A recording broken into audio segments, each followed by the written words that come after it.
Assalamualaikum warahmatullahi wabarakatuh. Alhamdulillahirrabbilalamin. Wassalatu wassalamu ala asrofil anbiya wal mursalin wa ala alihi washabihi ajmain, amma ba'du. Sebelumnya izinkan saya untuk memperkenalkan diri. Nama saya Rizna Siwilinda Pramesti dari kelas 11G, nomor absen 29. Jadi di sini saya akan membawakan materi mengenai menghargai satu sama lain. Pasti teman-teman sudah tidak asing dengan kata menghargai satu sama lain atau yang berarti toleransi.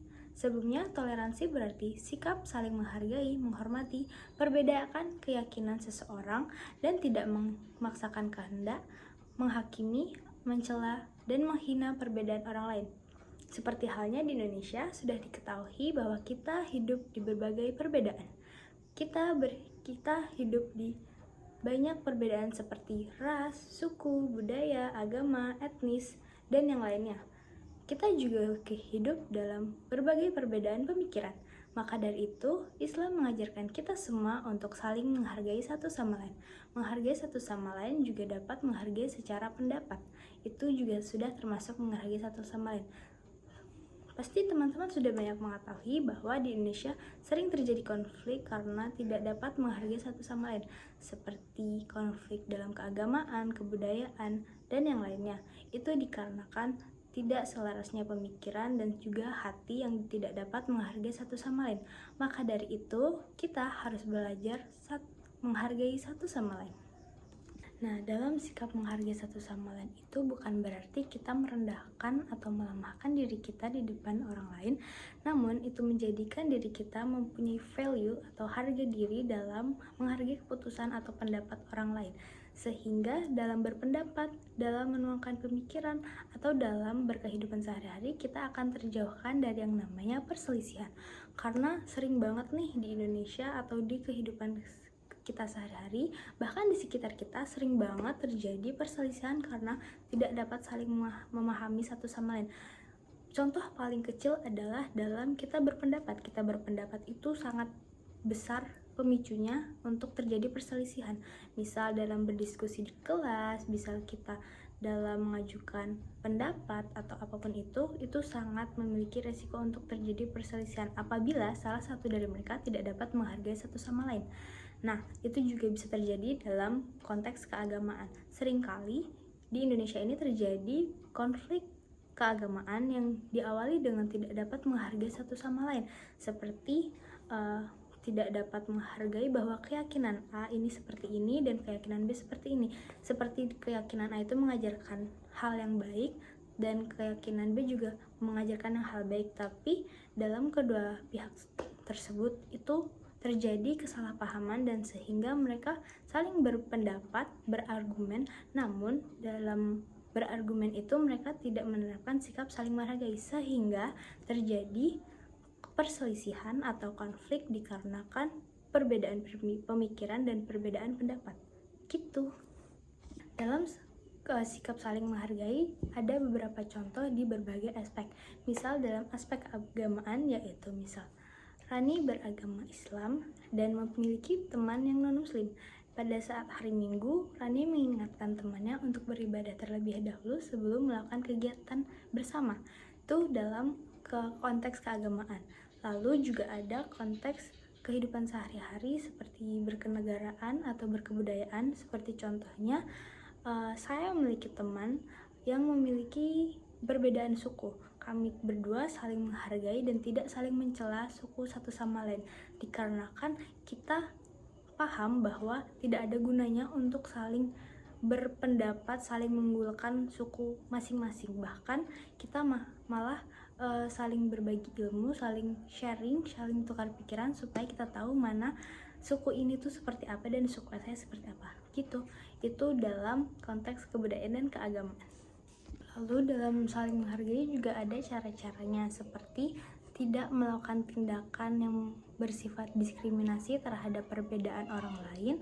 Lalu juga ada menerapkan sopan santun dalam bersikap kepada teman atau orang lain supaya tidak terjadi perselisihan dan tidak memicu kemarahan orang yang berkaitan. Lalu juga dalam berkomunikasi kita juga harus selalu menjaga perkataan dan tutur kata kita supaya tidak menyakiti orang lain, serta menggunakan bahasa dan nada bicara yang baik. Juga kita juga harus mudah menerima perbedaan supaya tidak terjadi perselisihan dan tidak menimbulkan tidak kerukunan dalam berkehidupan sehari-hari. Begitu. Jadi kita harus selalu menerapkan hal-hal yang tadi itu termasuk cara-cara bagaimana kita menghargai satu sama lain supaya kita dalam berkehidupan juga merasakan kerukunan dan keharmonisan dalam berkehidupan. Nah, dalam sikap saling menghargai satu sama lain atau bertoleransi juga dianjurkan pada Al-Quran. Pada Al-Quran disebutkan pada surat Al-Hujurat ayat 10. Bismillahirrahmanirrahim. Innamal mu'minuna wa ikhwatum fa'aslihu baina akhwaikum wattaqullaha la'allakum turhamun. Yang artinya, sesungguhnya orang-orang mukmin itu bersaudara. Karena itu, damaikanlah antara kedua saudaramu yang berselisih, dan bertakwalah kepada Allah agar kamu mendapat rahmat. Quran Surat Al-Hujurat ayat 10. Nah, dari situ kita diperintahkan untuk saling menghargai satu sama lain. Karena semua yang ada di bumi, semua yang ada di dunia itu adalah saudara. Maka kita diperintahkan untuk saling menghargai sesama. Karena diajarkan di Al-Quran itu, walaupun kita berbeda-beda, kita berbeda suku, berbeda ras, agama, atau apapun itu, kita tetaplah saudara. Maka dari itu, sangat penting untuk saling menghargai satu sama lain, karena akan terciptanya kerukunan dan keamanan dalam berkehidupan.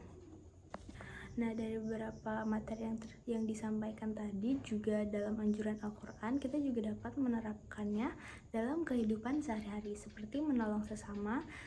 Menolong sesama itu dapat dilakukan terhadap menolong sesama teman, menolong sesama orang, menolong sesama keluarga. Nah, itu kayak misal kita menolong teman yang sedang kesulitan, kita bantu, menolong orang lain di jalan yang mungkin tidak kita kenal tapi dia sedang tertimpa musibah, kita bantu dengan ikhlas tanpa mengharapkan balasan. Terus juga yang kedua, mengingatkan dalam konteks ibadah, seperti kita memiliki teman yang seagama, kita saling mengingatkan untuk beribadah tepat waktu, untuk menjalankan kewajiban, dan juga kita untuk mengingatkan seperti selalu berbuat baik, selalu menghargai. Juga kita dapat mengingatkan dalam konteks berkebangsaan seperti untuk saling menghargai perbedaan yang ada. Juga dalam kegiatan berteman itu kita juga harus melaksanakan prinsip saling menghargai, dikarenakan dalam berteman kita harus berteman sama siapa saja, tidak boleh memilih-milih walaupun itu berbeda maupun sama. Kita harus berteman dengan siapa saja, dengan syarat kita dapat membatasi diri kita untuk bersikap. Lalu yang kedua ada tidak mencela atau menghina perbedaan yang ada. Kita tidak boleh mencela atau menghina perbedaan orang lain atau keyakinan orang lain atau hal-hal yang diyakini orang lain, seperti kita tidak boleh mencela budaya orang lain, mencela suku orang lain, mencela pemikiran atau pendapat orang lain, dan mencela keyakinan orang lain. Terus selanjutnya adalah membela yang benar, seperti kita harus selalu membela yang benar, seperti misal agama kita dinistakan, agama kita dijelekkan, kita harus membela dengan cara yang baik dan tetap menerapkan prinsip atau sikap saling menghargai. Jadi kita membela dengan cara yang baik, dengan tidak diskriminatif. Lalu juga yang kedua ada menghargai perbedaan yang ada, seperti judulnya saling menghargai. Kita harus selalu saling menghargai perbedaan yang ada. Kita tidak boleh menolak perbedaan karena perbedaan itu adalah hal yang wajar. Jadi itu beberapa cara atau beberapa nilai-nilai yang dapat diterapkan dalam kehidupan sehari-hari mengenai sikap saling menghargai satu sama lain. Jadi perbedaan itu adalah hal yang sangat wajar. Yang tidak wajar itu menjadikan perbedaan menjadi hal yang dapat memecah belah persaudaraan dan memicu konflik atau perselisihan dalam berkehidupan. Jadi saling menghargai sesama itu hal yang sangat penting dan pasti selalu diajarkan dalam seluruh agama dan bahkan pelajaran berkebangsaan. Jadi kita harus selalu menghargai satu sama lain supaya kita mendapatkan kehidupan yang harmonis dan rukun. Nah, segitu penyampaian dari saya. Mohon maaf apabila ada kesalahan saya dalam bertutur. Sebelumnya, saya akan menyampaikan pantun buatan saya. Ikan bakar rasanya panas, jangan lupa dimakan pakai nasi. Jadi generasi cerdas, jangan lupa bertoleransi. Sekian yang dapat saya sampaikan. Terima kasih. Wabillahi taufiq wal hidayah. Wassalamualaikum warahmatullahi wabarakatuh.